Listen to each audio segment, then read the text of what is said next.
우리가 읽은 이 본문 이사야 53장은 예수 그리스도의 순환을 이렇게 예언한 그런 장입니다. 그래서 예수 그리스도의 순환장 뭐 이렇게 표현을 하는데 어떤 분이 이렇게 세어봤나 봐요. 이 53장에 그 예수 그리스도를 지칭하는 그라고 하는 단어가 33번 나온대요.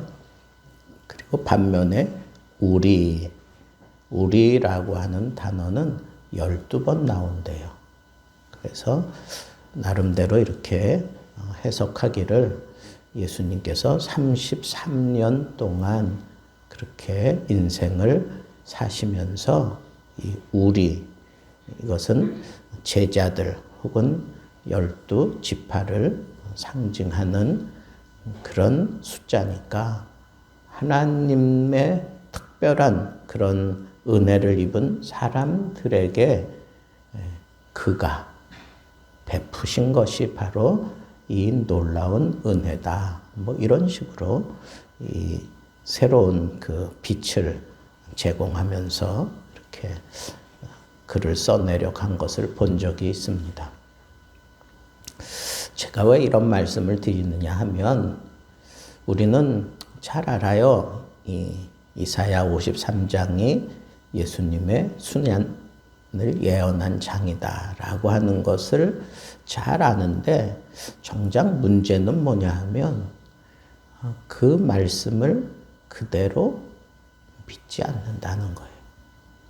그 말씀을 그대로 믿지 않는 이 심각한 문제를 우리가 먼저 하나님 앞에 진솔하게 좀 내려놔야 되겠다 하는 것에서부터 오늘 말씀을 이제 좀 시작하고 풀어가려고 합니다. 이사야 53장 1절에도 그런 말이 나와요. 우리의 전한 것을 누가 믿었느냐? 여호와의 팔이 누게 나타났느냐? 분명히 여호와의 팔이 예수 그리스도를 통하여 나타났는데 사람들은 안 믿는다는 거예요. 근데 그 사람들 속에 예수 그리스도를 메시아로 인정하는 사람도 있지만 믿지 않는 사람들도 있어요. 그러니까 전체적으로 사람들이 이 사실을 안 믿는다는 거예요. 분명히 나타났다고 하는 사실을 알면서도 안 믿는다는 거예요. 오늘 말씀 우리 자주 인용하고 자주 그렇게 생각하고 자주 기도할 때에도 표현하고 말씀을 전할 때에도 자주 증거하는 말씀인데 정작 이 말씀 한 대로 사람들이 믿지 않는다는 거예요. 이게 참 한스럽다는 거예요. 그리고 예수 그리스도께서 메시아로 이 땅에 오신 것은 한마디로 얘기하면 순환을 당하기 위해서 오셨다. 순환을 당하기 위해서 오셨다 하는 그런 측면에서 53장이 이렇게 기록되어 있는 겁니다. 그런데 예수님께서 순환을 당했다. 33년 동안 계시는 동안 순환을 당했다. 여러분, 예수님은 본래 하나님과 동등된 분인데 이 땅에 내려오신다는 것 자체가 이게 참 낮아지신 거잖아요. 그죠? 그리고 이 땅에 오셨는데 왕인데 만왕의 왕인 예수님이 어디에 태어나셨어요? 마구간에서 태어났어요. 가장 천한 곳에 우리 만왕의 왕이신 예수님이 오셨다? 참 순환 중에 순환이죠. 그리고는 오셔서 그냥 어머니 아버지 품 안에서 잘 자라고 아주 평안하고 즐겁게 그렇게 자랐습니까? 아니요. 이 아이를 데리고 부모가 애굽으로 피신을 하고 그리고 핍박하는 왕이 죽었다는 소식을 듣고 다시 오는 그런 일들을 통해서 갓난 아이 때부터 순환을 당해요. 실상은 예수님이 태어날 때부터 순환 당하잖아요. 그죠? 동방의 박사들이 와서 유대인의 왕으로 오신 이가 어디 있느냐. 그랬을 때 헤롯이 그 때를 기점으로 해가지고 그 이후에 태어난 아이들을 다 죽여버려요. 이런 심각한 상황 속에서 예수님이 겨우 목숨을 부지하고 다시 유대 땅으로 돌아오게 되잖아요. 이런 것들을 보면 예수님은 참 순환 당하기 위해서 오셨구나. 뭐 이런 얘기해도 과언이 아닌 거예요. 그래서 본 말씀에 보면 연한 순처럼 성장을 했고 마른 땅에서 나온 줄기처럼 흠모할 모습이 없었다. 이렇게 얘기를 해요. 예수님이 이 세상에 육신으로 오셔서 자라나는 동안에 아주 그냥 기골이 장대하고 오늘날로 얘기하는 그런 아주 멋진 그런 모습으로 사람들에게 막 드러나는 그런 모습이 아니라 너무너무 가난에 찌들고 그리고 볼품없는 모습, 그런 모습으로 너무 잘생긴 사람도요, 가난에 이렇게 쪄들어져 있으면 그 사람 잘나 보이지 않잖아요. 예수님도 그런 모습으로 이 땅에 오셔서 그렇게 자라났어요.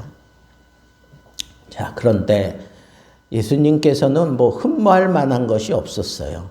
육신적으로 자라는 동안에. 근데 예수님께서 이 땅 위에서 이제 심각한 그런 생활을 하시다가 막판에 이제 십자가에 이제 고난을 당하시잖아요. 근데 그 십자가의 고난을 당하실 때 사람들이 그는 멸시를 받는다고 생각을 했어요. 다시 얘기하면 마땅히 받을 그 심판을 받고 그에 따른 그런 고난을 당하는 거다. 사람들은 그렇게 생각했다는 거예요. 어떻게 얘기하면 그 당시 많은 백성들을 호도해가지고 그 백성들에게서 인기를 취합하고 나름대로 자기 어떤 꿈을 펼치려고 하다가 그게 모든 것이 다 드러나서 당연히 받을 그런 해를 지금 당하고 있다라고 사람들이 생각했다는 거예요. 왜 이런 차이점이 있을까요?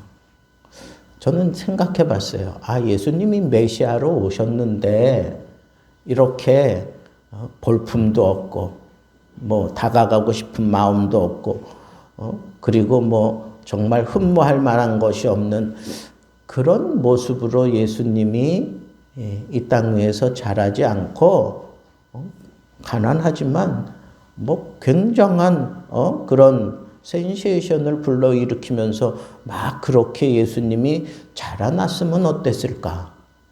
그래서 예수님의 그 어린 시절에 대해서 우리 정경으로 선택되지 않은 그런 위경이나 이런 데 보면은 예수님의 어린 시절이 좀 나와요. 그 이스라엘 그 지붕은 이렇게 슬라브로 돼 있어요. 그러니까 네모 반듯해서 그 위에서 막 논단 말이야, 애들이. 그래 놀다가 예수님하고 막 이렇게 놀던 아이가 발을 헛디뎌가지고 거기서 떨어져가지고 죽어요. 그러니까 그 죽은 부모가 와가지고 예수 네가 그랬지? 네가 얘한테 무슨 억하 감정이 있어서 얘를 밀어 죽였느냐? 예수님은 나는 잘못한 게 없다. 내가 밀지 않았다. 막 그러는데 계속해서 그렇게 몰고 가니까 예수님이 화가 났어. 그리고 떨어져 죽은 애한테 가가지고 야 일어나. 일어나가지고 네가 스스로 떨어진 거라고 얘기해.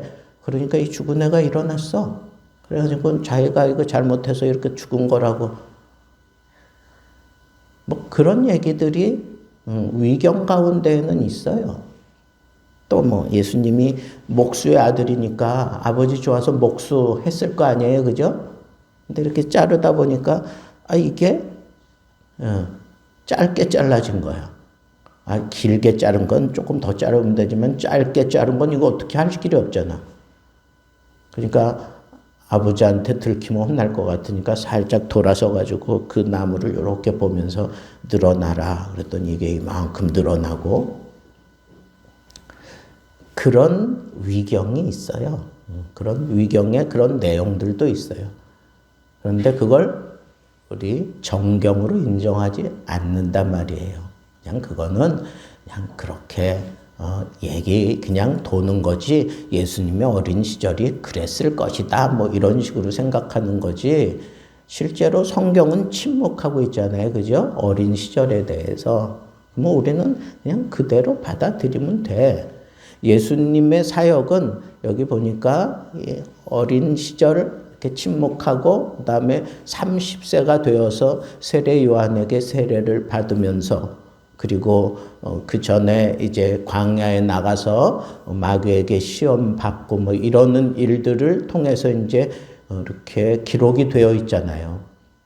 왜 그랬을까요? 예수님이 이 땅에 오신 목적을 따라 이 성경을 기록하려니까 예수님의 그 메시아 사역 그 부분에 집중하려니까 바로 그 메시아로서의 사역을 시작하는 그 때를 맞추어서 예수님의 행적이 기록되어 있는 거예요. 자, 그렇다면 예수님이 이렇게 메시아 사역을 한 궁극적인 목적이 뭐냐? 그건 바로 우리를 위해서 죽으셨다는 것. 우리 인생들을 위하여 죽기 위해서 예수님이 메시아 사역을 한 것이다 라고 얘기를 하는 거예요. 에이, 목사님, 예수님이 이 성경에 보니까 예수님이 한 일이 되게 많은데요. 병자도 고치고 뭐 여러 가지 일들이 있는데 예수님이 이 땅에 계시는 동안 메시아 사역을 하면서 4가지 집중적으로 한 일이 있어요. 첫째는 이 하나님의 나라, 이 복음을 선포하는 일이었어요. 복음은 이런 거야 그러면서. 그 다음에 두 번째는 그 선포만 가지고는 사람들이 잘 이해하지 못하니까 그걸 어떻게 했을까요? 잘 교육시켰어. 가르쳤어. 그래서 예수님의 이 가르침, 예수님의 이 설교 가운데에는 이 교육적인 그런 요소가 항상 담겨져 있어요. 그 다음에 예수님이 하신 일이 뭘까요? 병자들을 고치는 일을 했어. 병자들을 고치는 일을 했어.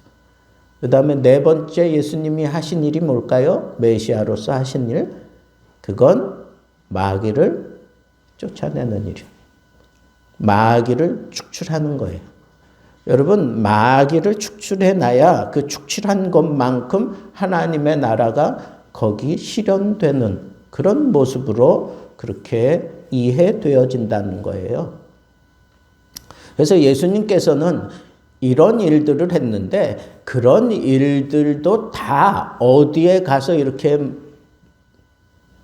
걸리느냐 하면 바로 예수님의 순환에, 예수님의 그 죽으심에 걸리는 거예요. 예수님이 하나님의 나라를 전했어요. 병자를 고쳤어요. 그리고 이 복음을 선포했어요. 그런데 이게 진실이구나. 예수님이 전한 이 모든 것들이 사실이구나. 정말 부인할 수 없는 그런 참이구나. 이게 증명돼야 되잖아요. 그죠?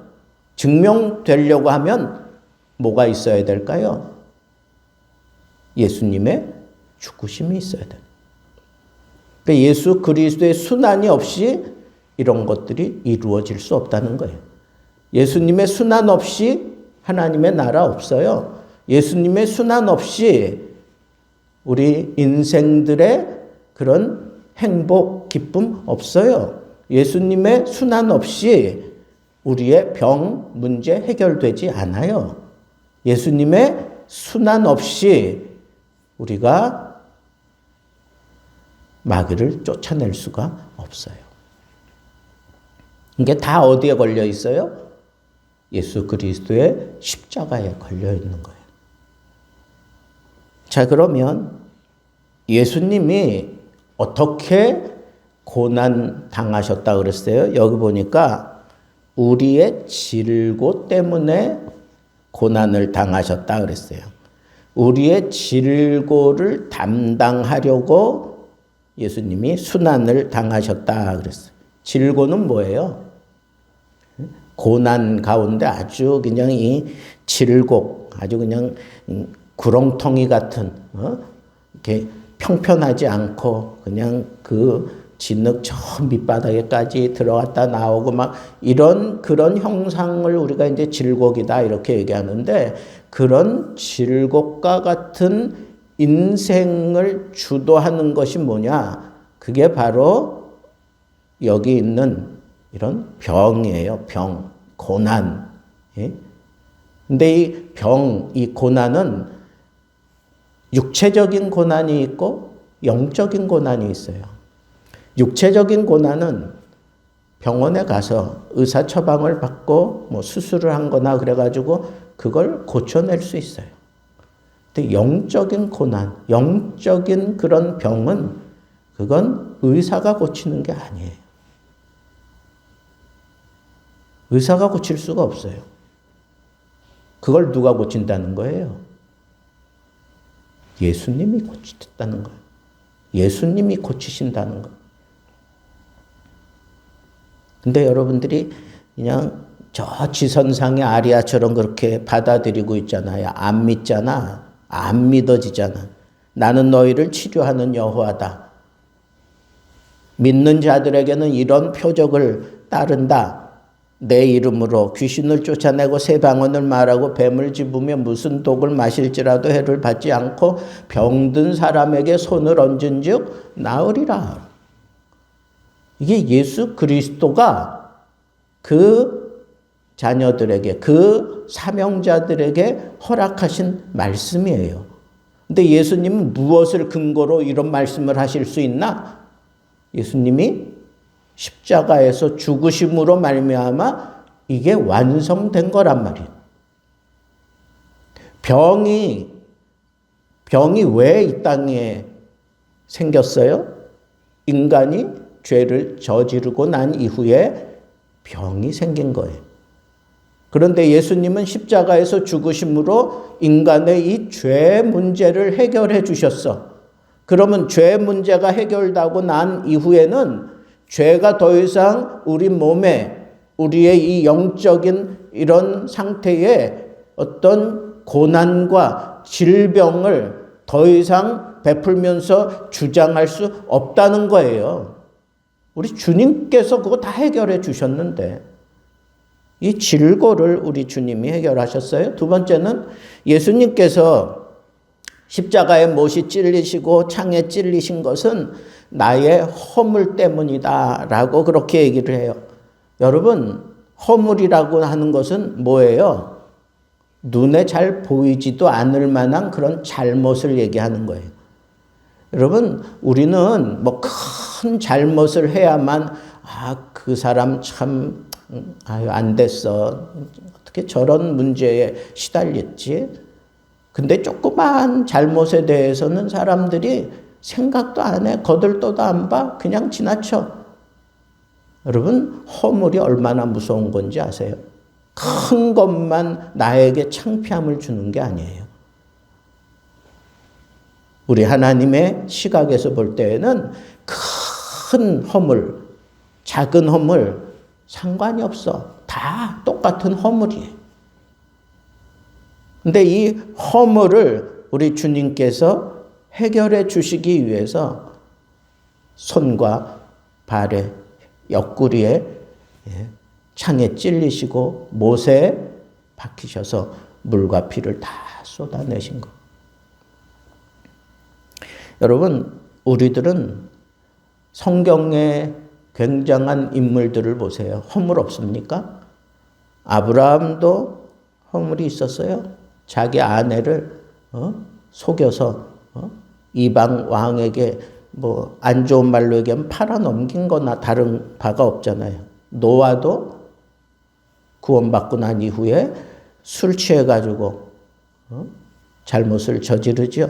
모세도 사람을 살인했지. 바울은 어때요?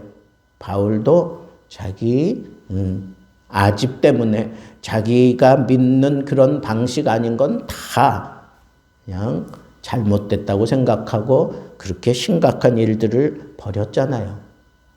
뭐 마가 요한도 그렇고 뭐 성경의 굉장한 인물들, 그 사람들 다 허물이 있어요. 간음하다 현장에 잡혀온 그 여자에게만 허물이 있는 게 아니에요.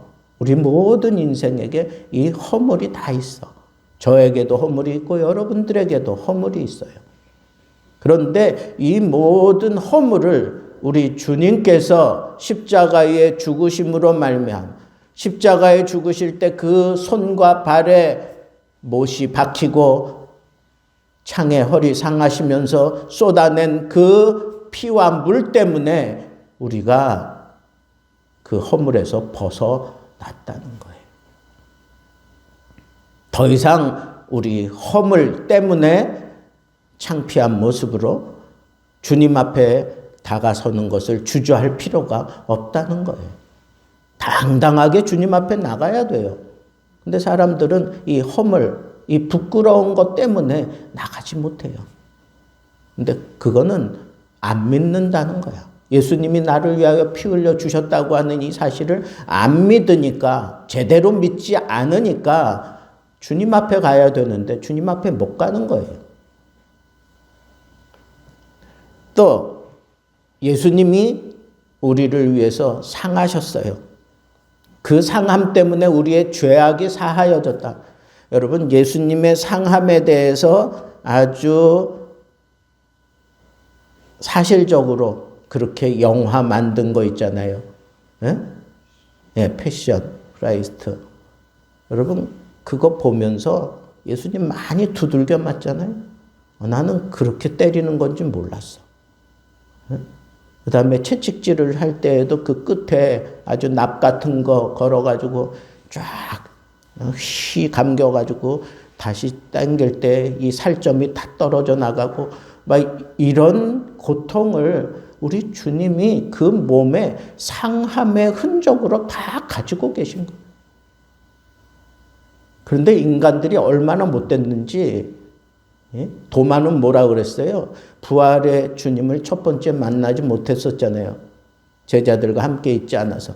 나중에 제자들이 하는 얘기를 듣고는 나는 못 믿겠다.